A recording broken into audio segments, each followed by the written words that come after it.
Keanu Reeves did not donate 70% of his Matrix salary to cancer research. That sentence sounds almost cruel, because millions of people wanted the story to be true.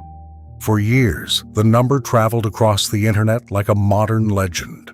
70%, tens of millions of dollars. One enormous gift made quietly by the man Hollywood had already decided was different. It was the kind of story people repeated without hesitation, not because they had seen the documents, not because Keanu had ever stepped before a camera and claimed it. They believed it because it sounded exactly like something he would do. Then, his publicist said the story was not true, and for a moment the legend seemed to collapse. But this is not a story about discovering that Keanu Reeves was less generous than people believed. It is a story about discovering that the truth was quieter, more personal, and perhaps far more revealing. Long before the rumor, before social media turned kindness into numbers and headlines, illness had entered Keanu's own family. His younger sister, Kim, was diagnosed with cancer in the 1990s. Behind the movie premieres, the black suits, and the sudden success of The Matrix, there were hospital rooms, long stretches of uncertainty, and a brother watching someone he loved endure pain he could not take away. Kim later described him not as a movie star, but as the person who stayed close, comforted her, and helped her through the worst moments. That is where the real story begins.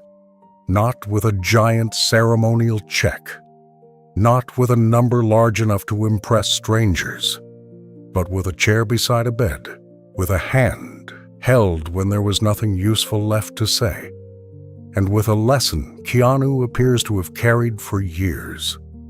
When suffering becomes personal, helping cannot remain an idea. In 2009, he revealed one of the few facts he has ever shared about his charitable life. He said he had a private foundation supporting children's hospitals and cancer research. He did not attach his name to it.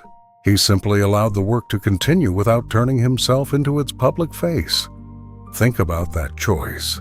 Hollywood teaches people to place their names above everything, above the title, above the poster, above the people whose work made the picture possible. Keanu chose the opposite. He removed his name, and that may be why the internet eventually invented a number for him. Silence leaves an empty space, and empty spaces are quickly filled by legends.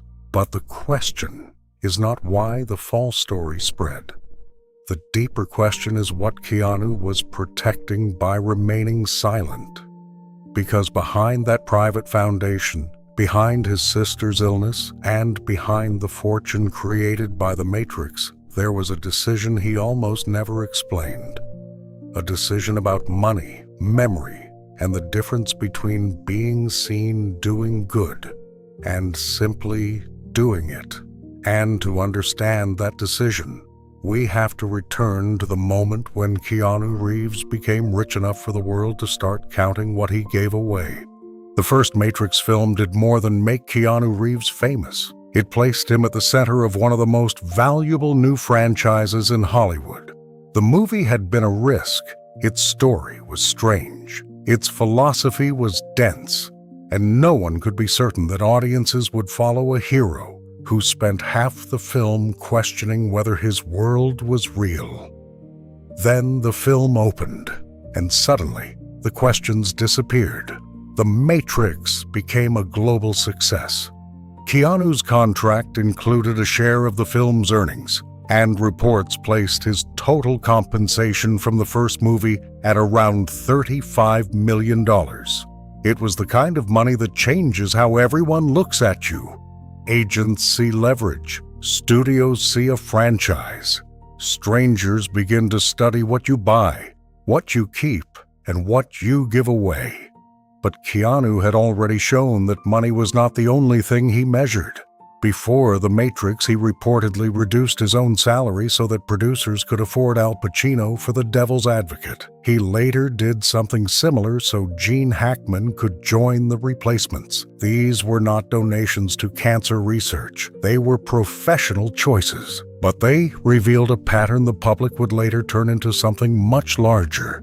Keanu was willing to receive less if it made the work, or the people around him, better. After The Matrix became a phenomenon, reports said he surrendered valuable profit-sharing points connected to the sequels so that members of the special effects and costume teams could participate more fully. An unnamed executive explained the reasoning simply. Keanu believed they were the people who made the movie. That sentence matters, because on a film set, the face on the poster receives the applause. But behind that face are hundreds of people whose names pass across the screen after much of the audience has already left. Artists build worlds no camera could capture. Costume workers create the silhouette everyone remembers. Stunt performers absorb the falls. Technicians stand beneath hot lights for hours, so one moment can look effortless. Keanu understood that Neo did not exist because one actor wore a black coat. Neo existed because an entire team made the impossible look real. The internet would later compress all of this into a cleaner story. A giant fortune, a single heroic donation, a perfect percentage. But real generosity is rarely that simple. Sometimes it looks like a contract being adjusted before anyone outside the room knows what was changed. Sometimes it means giving up a portion of tomorrow's reward so the people working beside you can share in what they created today. And sometimes it means never correcting every flattering version of the story, because defending your reputation would require turning private choices into public evidence. This is where the legend and the truth begin to separate. The legend says Keanu Reeves made one enormous sacrifice after The Matrix. The truth suggests something more consistent. He kept making smaller decisions that placed other people inside the circle of success. Not once, not for a headline, but as a habit. And yet even this part of the story has been exaggerated over time. The reports about profit sharing were repeated, expanded and transformed, until some versions claimed Keanu had handed away almost everything. He had not. He remained enormously successful. He remained wealthy, and that distinction is important, because generosity does not require a person to become poor. It requires them to decide that having more is not the same as being worth more. Keanu has been quoted as saying that money was one of the last things he thought about, and that he could live on what he had already earned for centuries. For most people, that might sound like the easy philosophy of a rich man. But for Keanu, money had arrived beside something it could not repair. His sister's illness had already shown him the limit of wealth. A fortune could pay for care. It could support research. It could create time, comfort, and possibility, but it could not sit beside a hospital bed and promise that everything would be all right. So when The Matrix placed extraordinary wealth in his hands, Keanu appears to have treated it less like a trophy and more like a tool. But the most revealing part was not how much he earned. It was what he refused to place on the thing he built with it. His name. His name. That was the part he left out. Keanu Reeves has said that he created a private foundation that supports children's hospitals and cancer research. He did not build it around his image. He did not place his face on its work, and he did not turn every act of help into a story the public could applaud. That choice makes the foundation difficult to describe in the language celebrity culture understands. There are no grand entrances, no carefully staged photographs beside an oversized check, no speech designed to travel across the internet the next morning. There is simply help moving from one place to another, quietly. Imagine a hospital room late at night. A child has been awake for hours. The parents are exhausted, trying to understand words they never expected to hear about their own son or daughter. Somewhere beyond that room, researchers are looking for another answer. Doctors are studying another treatment. Families are hoping for one more day that feels normal. Keanu's foundation was created for that world, not the world of premieres, flashing cameras, or headlines. The world behind closed doors, where fear becomes private and time suddenly becomes precious. He knew that world because illness had already entered his own family. He knew the helplessness of sitting beside someone you love and realizing that fame cannot negotiate with disease. A movie star can command a set filled with hundreds of people. He can stop traffic. He can bring an audience to its feet. But inside a hospital room, he becomes what every brother becomes. Someone waiting, someone hoping, someone wishing he could carry part of the pain himself. That may be why Keanu did not seem interested in making his generosity part of his public identity. He was not helping an idea. He was helping people who reminded him that illness does not care who is famous. A child does not need to know the name of the person who helped fund a program. A researcher does not need a celebrity standing beside the microscope. A frightened family does not need another camera entering the room. They need time. They need care. They need the possibility that tomorrow may bring a different answer. And sometimes the most respectful gift is one that arrives without asking to be remembered. Over the years, stories about Keanu's kindness continued to appear. A crew member remembered being treated with dignity. A stranger described a quiet conversation. Someone told a story about a gift he never mentioned again. Some of those stories were documented. Others grew in the retelling. And eventually it became difficult to separate the man from the legend people wanted him to be. But the private foundation offers something more reliable than the mythology. Keanu himself acknowledged that it existed.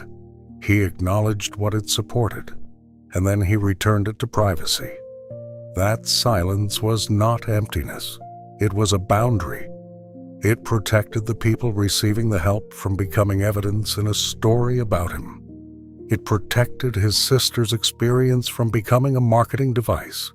And it protected kindness from being measured only by how many strangers witnessed it. This does not mean Keanu was perfect. It does not mean every generous story told about him must be true. It means that one confirmed choice reveals how he wanted generosity to work. The attention was supposed to move away from the giver, towards the person who needed it. That is the opposite of how fame normally works. Fame concentrates light on one person. Keanu seemed to be asking whether that light could be redirected toward a hospital bed, toward a laboratory, toward a family waiting in a corridor while a doctor approached. Perhaps that is why the false 70% story survived for so long. People could sense a truth inside it, even when the number itself was wrong. The truth was not that Keanu gave away one perfect percentage. The truth was that money had stopped being the center of the story for him.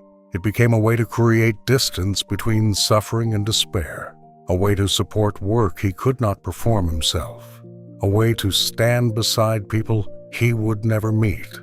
And because he refused to place his name at the center, the world filled the silence with a larger legend. But there is one final question the legend cannot answer. Was Keanu silent because he wanted no credit, or because the real reason for giving was still too personal to explain? Perhaps the answer was both. Keanu Reeves had already seen what illness could take from a family. He had also seen what money could and could not do. It could fund research. It could help hospitals continue their work. It could give doctors more tools, families more time, and frightened people one less burden to carry. But it could not guarantee an ending. and no amount written into a contract could turn a brother into a cure. That may be the truth hidden beneath the 70% legend. The number was wrong, but the instinct behind it was not. People believed Keanu had given away an extraordinary fortune because they had watched him make similar choices again and again. He accepted less so another actor could be hired. He shared rewards with people whose work usually remained behind the camera. And he supported children's hospitals and cancer research through a foundation that did not carry his name. None of those choices prove every story told about him. They reveal something more human. Keanu appears to understand that success is never created by one person, and suffering is rarely survived alone. The internet wanted one perfect act, one enormous number, one moment that could explain the man completely. But character is not found in one headline. It is found in repetition, in the quiet choice made when no audience is waiting. Perhaps that is why the real story feels more powerful than the myth. The myth asks us to admire how much money Keanu Reeves might have surrendered. The truth asks us to notice where he repeatedly directed his attention, toward the people beside him, toward workers whose names appeared after his, toward families living through the kind of fear his own family had known, and toward medical work that might one day give another family a different ending. He did not need the false number. He did not need the world to believe he had given away almost everything, because the most meaningful thing he gave may have been harder to calculate. He gave other people a place inside his success, and he tried to make his pain useful without placing himself at the center of it. That does not make the legend true. It makes the truth worth remembering. If this story touched you today, consider joining our channel as a keeper of the light. It is a small way to help us continue telling stories built with care, memory, and respect. You will find the join button below this video. However you choose to support us, thank you for being here with us. Now we would truly like to hear from you. Do you believe a quiet act of kindness means more when no one knows who gave it?